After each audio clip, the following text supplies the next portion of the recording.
Did you know that sometimes the government can take your things without ever even charging you with a crime? This is a practice called civil forfeiture. The word civil relates to civilians, everyday people like you and me. And forfeiture means to give up something as a penalty for doing something wrong. Civil forfeiture allows the police to take someone's property if they believe it is involved in a criminal activity. In civil forfeiture cases, you'll find some wacky case names, like United States versus one Tyrannosaurus bataar skeleton. Or United States versus article consisting of 50,000 cardboard boxes. More or less. Today, we're going to explore one of those strange case names. Now, you might want to plug your nose because this one's going to be a bit stinky.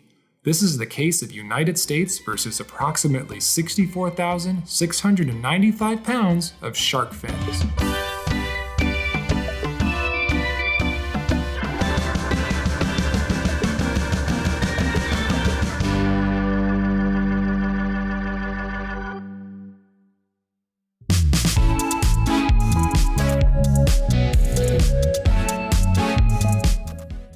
Historians, it's time for another exciting episode of Anytime Now.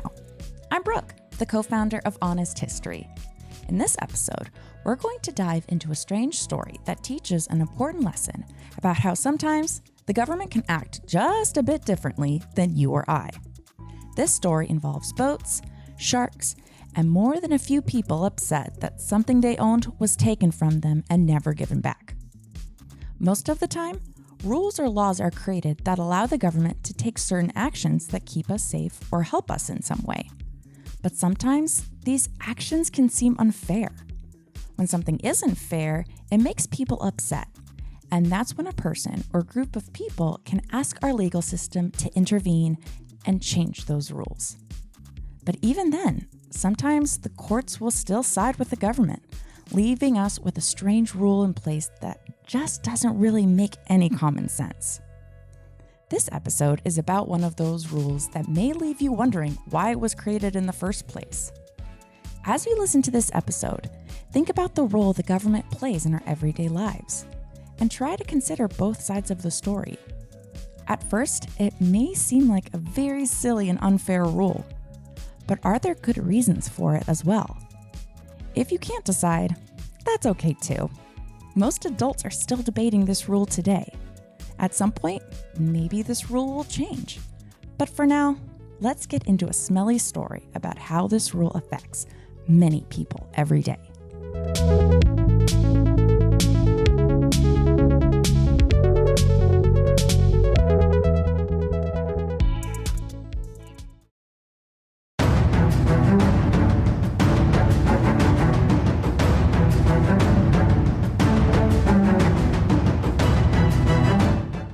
August 13th, 2002.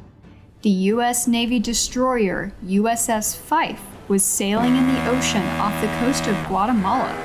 The Fife was a massive ship, big enough to have its own helicopter landing pad. That day, the Fife's helicopter had been flying way up in the sky. It spotted another, much smaller boat out in the water. The smaller ship was red and white and flying a U.S. flag. It was called King Diamond II and was being used by a company from Hong Kong. The crew of the Fife got on the radio. They wanted to ask King Diamond II some questions.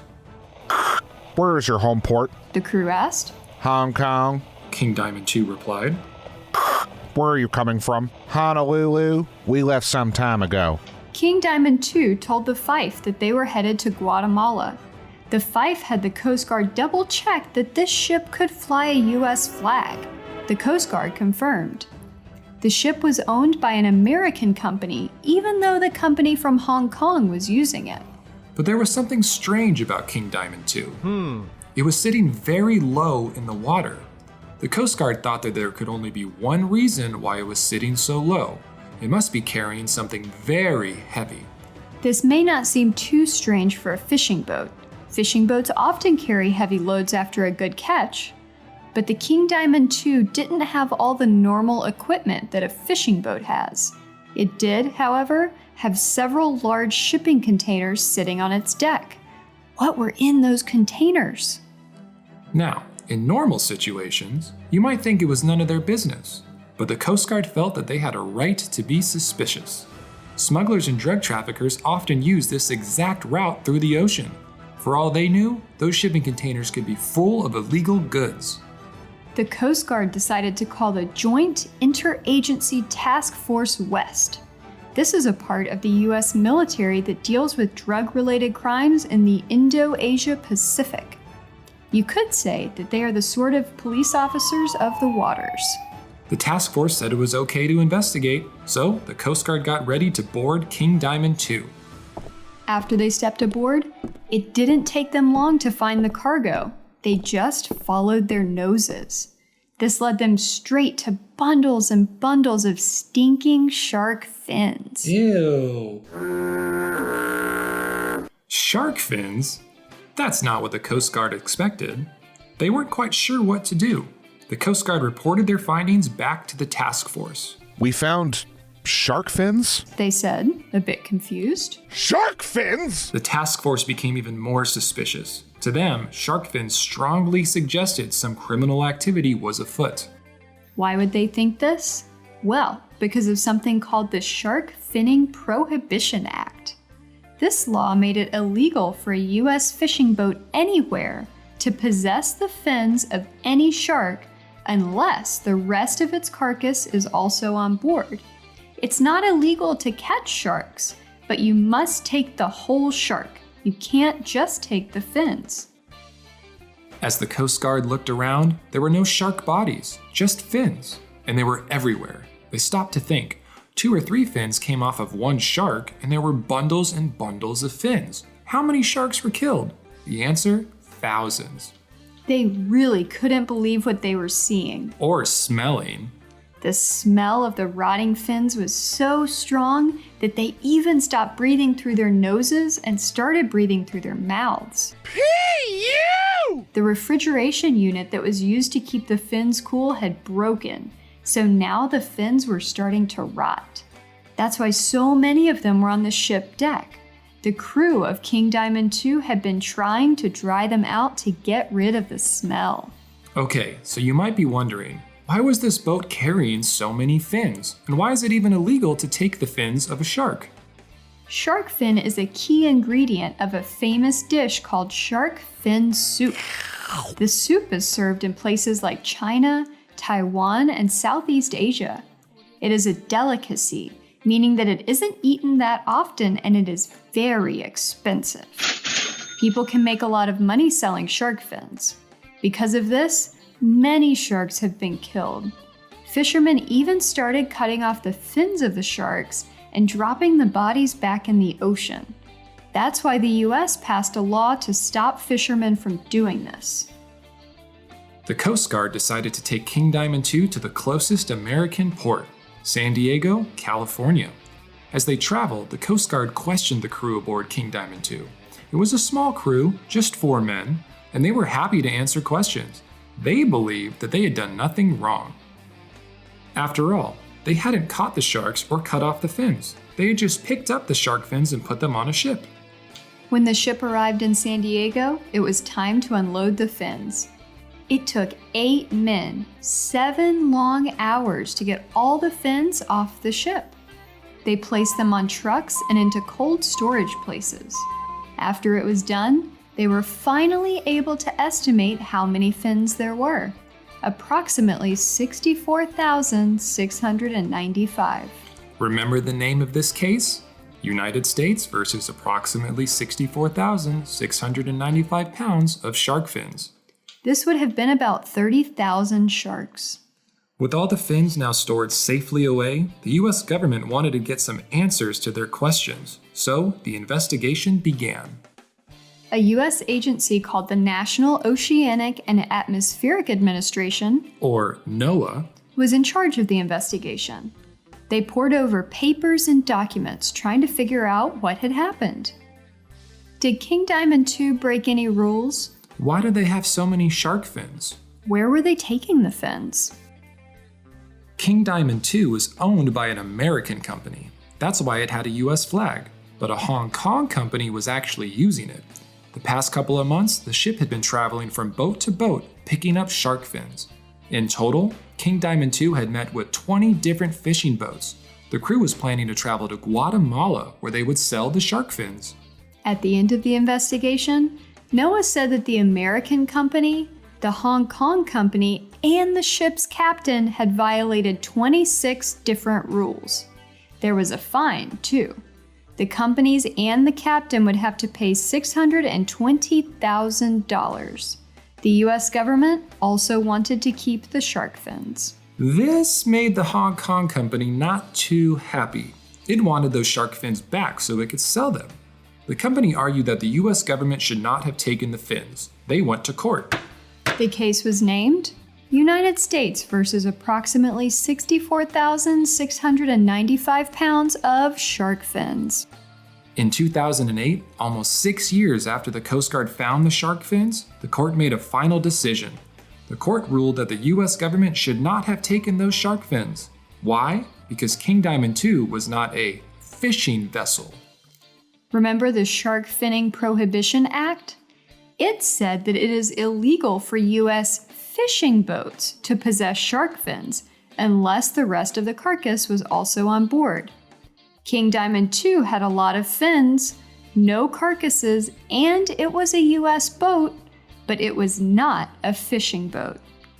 King Diamond II did not catch sharks or any other animals in the ocean. Instead, it picked up shark fins from fishermen and fishing boats. And if King Diamond II wasn't technically a fishing boat, then it didn't break any rules. In the legal world, these kinds of very specific words often make a huge difference. Since then, the rules have changed. Ships like King Diamond II are no longer allowed to transport shark fins. In fact, no person is allowed to cut the fins off of sharks, take them, or transport them if they don't have the sharks' bodies. So, the sharks should feel a little safer out there in the ocean. This case raises a few questions. Should the government be allowed to take things without charging someone with an actual crime? You'll also see cases like United States versus $63,530 in US currency. In this famous case, the police took $63,530 out of a man's car. The police had pulled over the man because he had moved between 3 lanes of traffic without using his signal. The police talked to the man about his day and where he was going. They decided they would not give him a ticket. But before they left, the police asked if their drug-sniffing dog could search his car. The man agreed. The dog smelled something in the trunk of the car. The police opened up the trunk and found a backpack with $63,530. The money was wrapped in plastic bags. They also found written articles about making drugs. The man said he was using the money to buy a home, but the police were suspicious. They thought the man was using the money for drug-related activities. In the end, the government took the money, and the court ruled that this was allowed. The court said that the government had shown enough evidence that the man was using the money for drug activities. The man was never charged with any crime, and the government cannot definitively prove that the money was related to drugs, but he still lost his money. In cases like this, the government got to keep the stuff they took. You might be asking, what happens to the stuff? If they take money, where does the money go? Well, the money usually goes to the police department that seized it. In fact, civil forfeiture helps pay for police equipment, salaries, and even bonuses. You might think it's strange that police can take your stuff and keep it. Today, there's a lot of debate about civil forfeiture. Should this practice be allowed? But despite the questions, many people support it. Civil forfeiture has been used to target valuables owned by drug kingpins, mobsters, and con artists. When used properly, it has allowed the police to prevent criminal activity. What do you think about this? Do you think the police should be allowed to take your things without charging you with a crime? Do you think they should be allowed to keep your things? Don't be afraid to do your own research. Civil forfeiture is an interesting topic to explore. From stinking shark fins to backpacks full of money, there are some curious stories to uncover. sad fall in line. We'll rant and I don't even want to imagine what thousands of pounds of rotting shark fins smell like. I also feel really bad for those poor sharks. But wow, civil forfeiture really is an interesting topic, and one we should all think about. Is it a good rule or a bad rule? Maybe take a few minutes and talk about it with a parent, teacher, or friend and see what they think. It might be fun to form an opinion about it and then try to defend the opposite side and see what happens. Thinking about important topics like this and coming to your own conclusion is a great skill to have. And knowing the history behind important topics is a great way to help form an opinion. That's all we have for now. But if you can't get enough of these incredible stories from history, then be sure to check out Honest History's books and magazine. You can learn all kinds of fun facts to impress your friends, like the fact that children could be sent to another town in the mail. Parents would throw a couple of stamps on a kid and hand them off to their local postal worker. Imagine that happening nowadays. Okay, see you all next time. This episode was hosted by Ashleigh Ruggles and Maclen Stanley and written by Heidi Coburn. Production was led by Randall Lawrence. To learn more about this episode, including more about the host, visit us at honesthistorymag.com and follow along for updates on social media at Honest History.